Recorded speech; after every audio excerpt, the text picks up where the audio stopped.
want to be governed differently. And recently, in Sri Lanka, democracy thrived. We heard just 2 minutes ago that the government of Sri Lanka has invited and has, in the minister's colleague as a cabinet minister, a former terrorist. Now how about that? Just think about it. Why? Because he eschewed violence, he gave up the gun, and he decided that the ballot box is a better way for his people to be governed. And he was then welcomed with open arms by the elected leadership of the country. That shows a political maturity, which I must confess, I wonder whether my own electorate and whether my own Parliament, in the European Parliament or in the British Parliament, whether we have actually reached that level of maturity. I sit next to Germans, French and Italians, whose parents slaughtered each other in magnificent numbers. 100 million people they killed between themselves.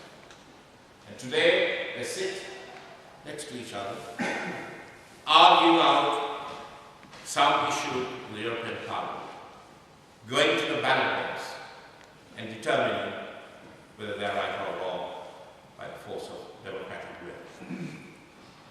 And Sri Lanka has achieved that extraordinary maturity, which I salute. So that is yesterday. What is tomorrow? The country needs development funds. I have, well, until tomorrow, on Sunday, some control over the 8 billion euro development budget and 23 billion euro EDF budget. When the tsunami hit the island, I increased the assistance that we gave from 27 million euro to 370 million euro over the last 4 years. There is technically $5 billion allocated for the reconstruction and redevelopment of Sri Lanka, which I witnessed as promises in Tokyo in 2004. That is a promise. That is political. The government must hold those donor countries to account now. That is peace. But there are a lot of people who need our assistance.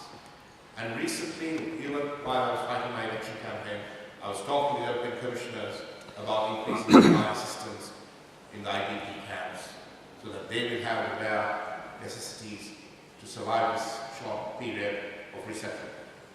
But that's not enough. We need to give, and give generously, and give from our hearts. In the north and the east, there is a problem of water, irrigation, agriculture, access, roads, schools, hospitals, dengue, malaria. These are real problems. We need to understand how we will look at this issue and assist over, I reckon, 500,000 to 700,000 people to re-establish their livelihoods and also, in parallel, re-establish their value system so that they can elect to the various bodies of governance the right people that they want to pursue their interests. Good governance, promoting democracy, these are our responsibilities because we did win the battle of silence. And therefore, it behoves us now to look at this small country with a small conflict. I've got bigger conflicts which I have to deal with in the Congo, in the Darfur. 4 million people are starving. 230,000 people have died of starvation. By the time I sit down, if I have spoken for half an hour, 240 people around the world have died because they haven't had food. That is the size of the aircraft crashing. 240 passengers. That happened, sadly, last week, the Air France flight, and that was world headlines. But every half an hour, the same number of people die of starvation, and that is not a world headline. So these are our responsibilities. We have to work in partnership with the government of the day, with the ministers of the Sri Lankan government, to help get these innocent people caught between contending forces back on their feet, not getting a hand out, but getting a hand up, and helping them to create wealth, to create new jobs, to produce export markets, and to help themselves. I do not believe, and I never have, in a dependent culture. They need our assistance to increase their capacity to produce, capacity to promote, export, and produce whatever that area can produce.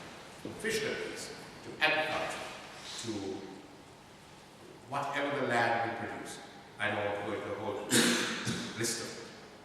Tourism, promoting and training people in that region with good tourist facilities and training schools. There are so many things that can be done in that beautiful part of the island, and we will do it. But we need to do it from a sense of purpose, that what we are doing is in the mainstream of our Sri Lankan cultural history. Because we are, first and foremost, a civilized.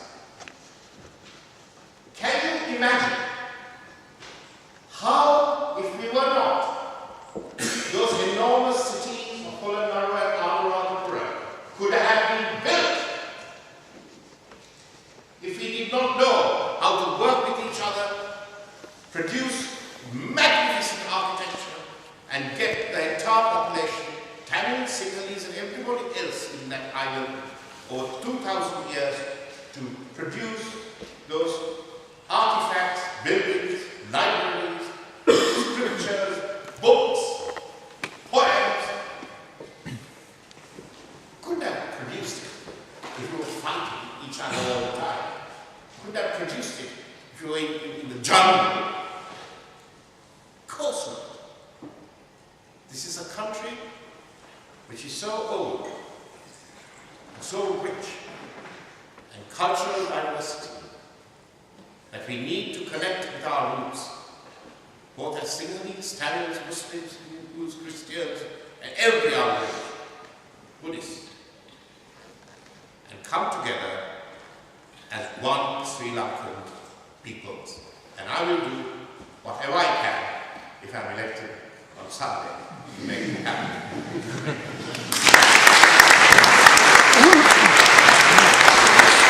Put it again, otherwise it will be 1 file which we can't handle. So if you stop again,